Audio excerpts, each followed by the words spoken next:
চেকটো নাজানো থাকাইবোৰ ৰিকমেণ্ড এয়া মঞ্চ ভৱানী কলিতা বেগিৰা ইয়াৰ পিছত 50,000 ল'ব লাগে এইবিলাক বুদ্ধি আমি সূতা তাকো এনেকুৱা সূতা যে ঘৰত লৈ যাওঁতে হাল বব নোৱাৰি ধৰণৰ যিটো দলীয় পৰ্যায়ত আলোচনা হ'ব লাগে হোৱা নাই কিন্তু আমাৰ কথা স্পষ্ট যে আমি ৰাষ্ট্ৰীয় গণতান্ত্ৰিক মৰ্চা হিচাপে নিৰ্বাচন খেলিম আৰু ৰাষ্ট্ৰীয় গণতান্ত্ৰিক মৰ্চাত আমাৰ এতিয়া দুইটা দলেই আছে গতিকে সময়ৰ লগে লগে আমাৰ নেতৃত্বই সিদ্ধান্ত ল'ব কেনেকে ইয়াৰ ৰাজনৈতিক পৰিক্ৰমাটো অসমবাসীৰ কাৰণে দুৰ্ভাগ্য যে আমচুৰ নেতাই আজি শিৱসাগৰক ধুবুৰী বনাম বুলি ক'ব পৰা হ'ল তাৰমানে অসমৰ কাৰণে কিমান ভয়াৱহ ইংগিত তাৰমানে এইসকল লোকে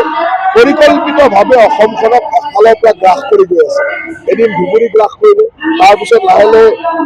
বৰপেটা গ্ৰাস কৰিলে নলবাৰী গ্ৰাস কৰিলে গ্ৰাস কৰি গৈ আছে গৈ শেষত সিহঁতৰ লক্ষ্য হ'ল যে শিৱসাগৰক গ্ৰাস কৰিব মানে শিৱসাগৰতো হাত দিবৰ কাৰণে তেওঁলোকে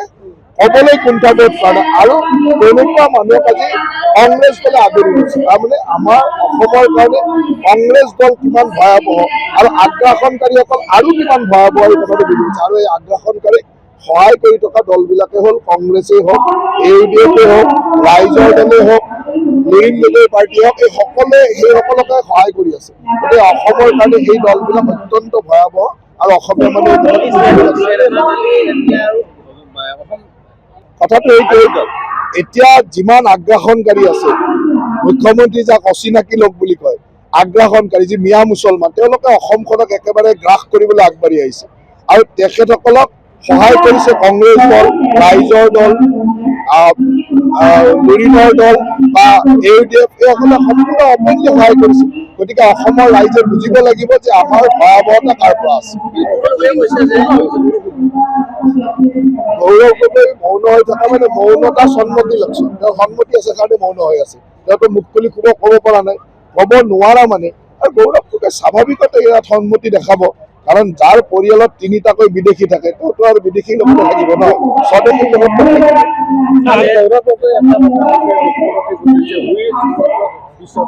সেইকাৰণে এইটোৱে আটাইতকৈ ডাঙৰ ভয়াৱহ ইংগিত যে ৰেজাউল কৰিমক লগত পোৱাৰ লগে লগে তেওঁ ক'ব পৰা হৈ গ'ল যে হুইজ হিমন্ত বিশ্ব শৰ্মা তাৰমানে অংকটো বুজি পাইছে ৰেজাউল কৰিম গৌৰৱ গগৈৰ ওচৰলৈ যোৱাৰ লগে লগে তেওঁলোকে হিমন্ত বিশ্ব শৰ্মাকো হুইজ হিমন্ত বিশ্ব শৰ্মা বুলি ক'ব পৰা হ'ল এতিয়া ইংগিতটো বুজি আছে যে কি হ'বলৈ গৈ আছে আৰু এইটো যে আমি হ'বলৈ নিদিওঁ অসমৰ ৰাইজে যে নিদিয়ে তাৰ কাৰণে মাৰ বান্ধি থিয় হ'ব লাগিব আমি চেষ্টা চলাই আছো কাৰণ এই গোটেই যিটো পুঁজি এই পুঁজিটো আমি কেন্দ্ৰ চৰকাৰৰ পৰা পাওঁ 90% কেন্দ্ৰ চৰকাৰে দিয়ে 10% আমি দিওঁ পুঁজি যেতিয়াৰ পৰা ফ্ল'টো বন্ধ হৈছে তেতিয়াৰ পৰা আমি বিভিন্ন সময়ত তেওঁলোকৰ পাৰফৰ্মেঞ্চ গেৰাণ্টি চিকিউৰিটি মানি ইত্যাদি দি সহায় কৰাৰ চেষ্টা কৰিছোঁ কিন্তু কেন্দ্ৰৰ পুঁজিটো অসম বুলি নহয় গোটেই ভাৰতবৰ্ষতে পুঁজি দিয়া নাই গতিকে অহা এই মাহৰ 28 তাৰিখে কেন্দ্ৰত এখন সভা আছে আমাক সকলো মন্ত্ৰীকে তালৈকে মাতিছে গতিকে মই ভাবোঁ যে তাৰ পিছত এটা সিদ্ধান্ত আহিব কাৰণ সকলো ৰাজ্যৰে এই সমস্যাটো হৈছে যি কাৰণতে নহওক যেহেতু মিছনটো শেষ হৈ গৈছিলে নতুনকৈ এক্সটেনশ্যন হৈছে এই ট্ৰানজেকশ্যন পিৰিয়ডটোৰ অলপমান অসুবিধা হৈছে মই ভাবোঁ এটা ভাল সমাধানটো আহিব যি কংগ্ৰেছে স্বাধীনতাৰ 70 বছৰত অসমত 1% মানুহক পানী দিছিল তেওঁলোকে আমাৰ চৰকাৰখনে 82% মানুহক পানী দিলে তাক আৰু সমালোচনা কৰাৰ অধিকাৰ ক'ত আছে আমি 5 বছৰত 82% দিছোঁ 70 বছৰত স্বাধীনতাৰ 70 বছৰত তেওঁলোকে 1% দিছিল কিন্তু পাৰ্থক্য ইমানে সমালোচনা কৰিব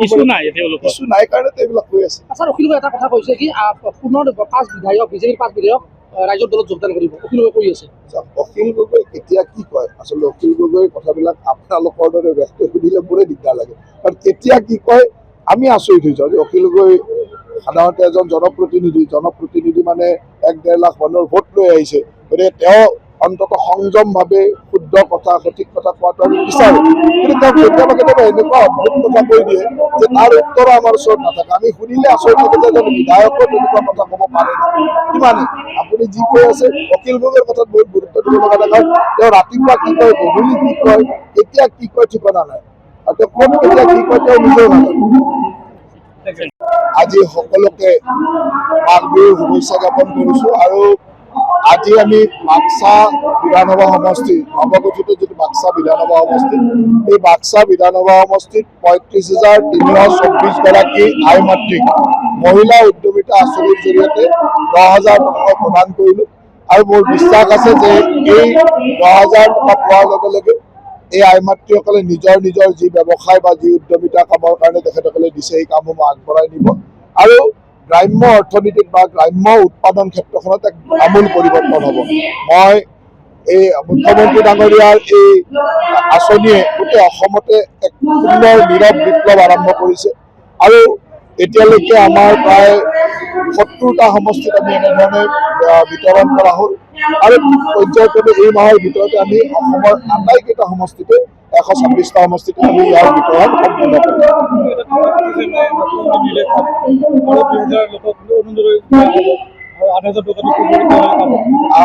মুখ্যমন্ত্ৰী ডাঙৰীয়াই এই সময়ত যেতিয়া বিভিন্ন অঞ্চললৈ গৈছিল তেতিয়া বহু মানুহে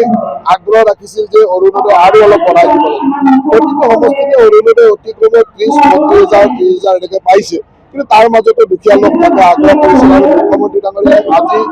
সিদ্ধান্ত লৈছে যে অসমত যিসমূহ সমষ্টিত এনেকুৱা ধৰণৰ ৰাইজৰ আগ্ৰহ আছে সেই প্ৰতিটো সমষ্টিতে যাতে আৰু 2,000 টকা অৰুণোদয় দিব পাৰে। আজি মই বাক্সাটো এই কথাটো বুলি কৈছোঁ, বাক্সাটো নতুনকৈ আৰু 2,000 অৰুণোদয় দিয়া হ'ব আৰু অহা ফেব্ৰুৱাৰী মাহৰ 20 তাৰিখে আমি একেলগে মুখ্যমন্ত্ৰী ডাঙৰীয়াই বিহুৰ উপহাৰ হিচাপে 8,000 টকাকৈ প্ৰতিগৰাকী অৰুণোদয় পৰিয়াললৈ দিব। যিকোনো খবৰৰ বাবে যোগাযোগ কৰক আমাৰ এই নম্বৰত 9181 307 221।